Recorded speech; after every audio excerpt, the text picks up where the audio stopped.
Subscribe करें educational dumps channel को और लेटेस्ट अपडेट्स के लिए बेल आइकन को ज़रूर दबाएं। नमस्कार दोस्तों।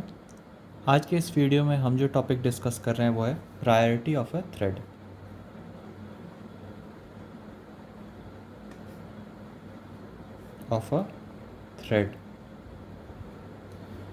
तो each thread have a priority. तो हर एक थ्रेड का एक प्रायोरिटी होता है।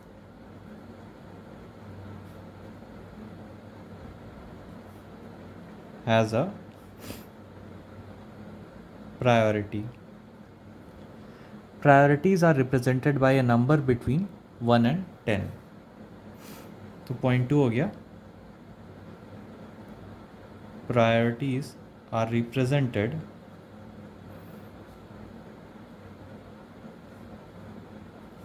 Bye a number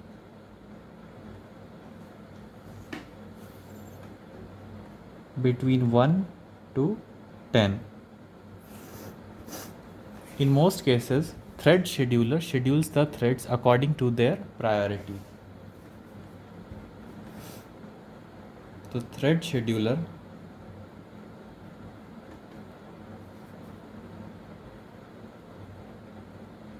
schedules a thread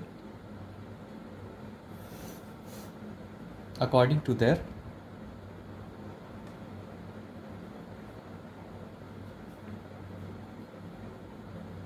priority.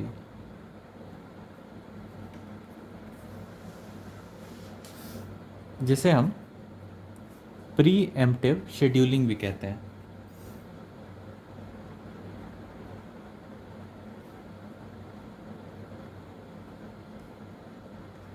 तो अगर आपको कभी इंटरव्यू में पूछा जाए कि प्री एम्प्टिव शेड्यूलिंग क्या होता है, तो ये ऐसी शेड्यूलिंग होती है जो कि बेस्ड ऑन प्रायोरिटी होती है और थ्रेड शेड्यूलर इसे शेड्यूल करता है आपके थ्रेड्स को। But it is not guaranteed because it depends on JVM specification that which scheduling is chosen. तो देख लेते हैं हम 3 constants defined in thread class.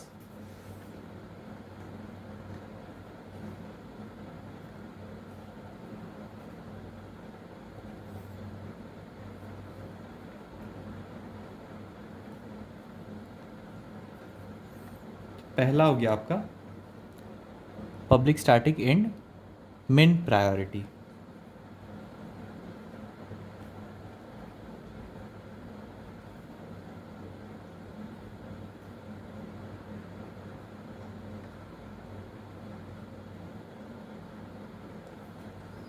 दूसरा हो गया आपका public static int norm priority.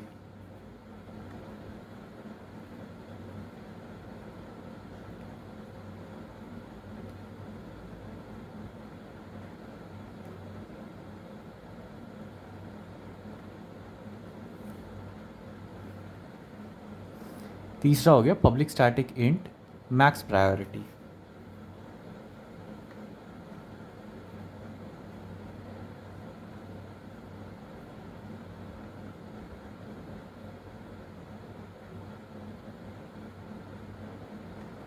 तो ये आपके 3 कॉन्स्टेंट्स हो गए डिफाइंड इन थ्रेड क्लास। तो default priority of a thread is 5। तो डिफ़ॉल्ट प्रायोरिटी आपका हो गया 5, जो कि हो गया नॉर्म प्रायोरिटी। तो इसका प्रायोरिटी हो गया आपका 5। द वैल्यू ऑफ मिन प्रायोरिटी इज़ 1। मिनिमम प्रायोरिटी आपका हो गया 1 और मैक्सिमम प्रायोरिटी जो हो गया वो आपका हो गया 10। इसलिए मैंने यहाँ पर दिया है कि आपका प्रायोरिटी होता है बेस्ड ऑन 1 to 10। इसका एक एग्जांपल हम कवर कर लेते हैं। तो सपोज़ आपका एक क्लास है, इस क्लास का नाम मैं रखता हूँ टेस्ट मल्टी प्रायोरिटी।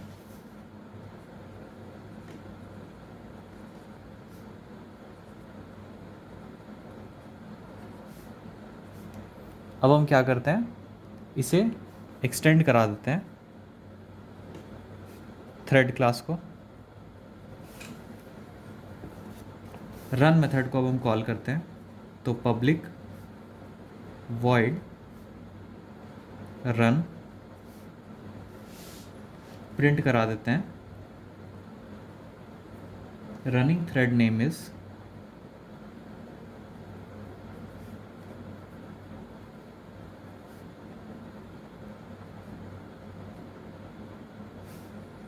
और जो भी आपका रनिंग थ्रेड होगा, यानी इसे हम कैसे पता करेंगे, थ्रेड डॉट करंट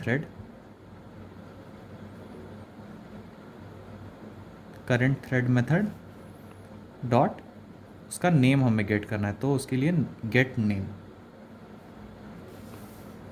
इसके साथ साथ प्रिंट कर देंगे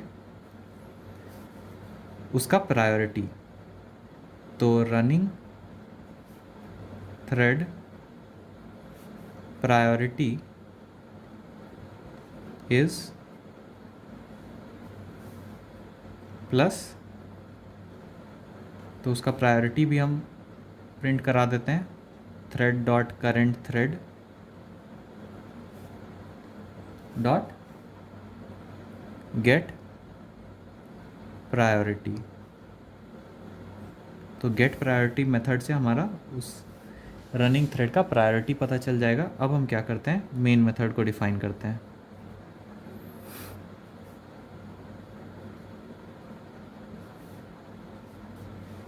यहाँ पर हम इस क्लास का दो ऑब्जेक्ट बनाते हैं, m1 और m2। तो टेस्ट मल्टी प्रायोरिटी, पहला हो गया आपका m1 is equal to new test multi priority,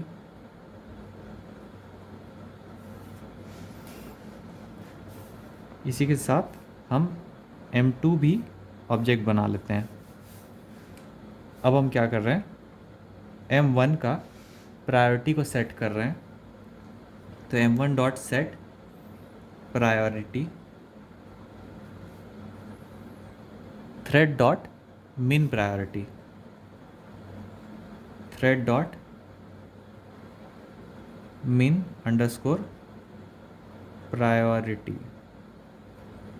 तो ये हो गया आपका मिन प्रायोरिटी, हो जाता है आपका 1। और दूसरा हम m2 में m2 का प्रायोरिटी सेट कर रहे हैं, थ्रेड डॉट मैक्स प्रायोरिटी।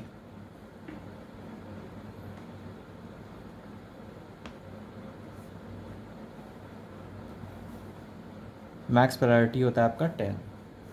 अब हम क्या कर रहे हैं, m1 को स्टार्ट कर रहे हैं जो कि आपका रन मेथड को कॉल करेगा, और m2 को भी हम स्टार्ट कर रहे हैं जो कि आपका रन मेथड को कॉल करेगा। अब मेन मेथड और क्लास को हम क्लोज कर लेते हैं। तो ये आपका आउटपुट कुछ इस तरह से आ जाएगा। अगर आप इसका आउटपुट देखेंगे तो सबसे पहले running thread m1 dot start आपका कॉल हुआ, जो कि कॉल करेगा रन मेथड को। ये रन मेथड प्रिंट करेगा रनिंग थ्रेड का name, running thread name is thread 0। तो ये आपका पहला थ्रेड है जिसका काउंट शुरू होता है 0 से।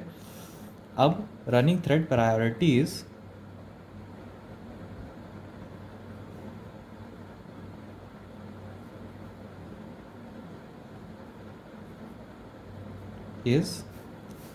इसका प्रायोरिटी इसका हमने सेट किया हुआ है मिन प्रायोरिटी।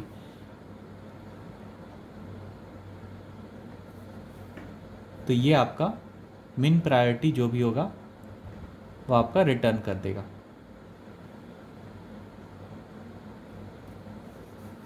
तो ये आपको प्रिंट कर देगा 1। अब m2 डॉट स्टार्ट आपका रन मेथड को कॉल करेगा। यहाँ पे running thread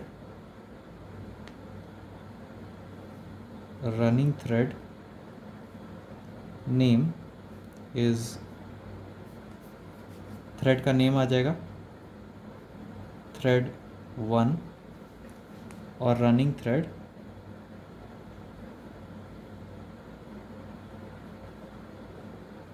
priority is m2 का आपका हमने सेट किया हुआ है मैक्स प्रायोरिटी, जो कि हो जाएगा 10।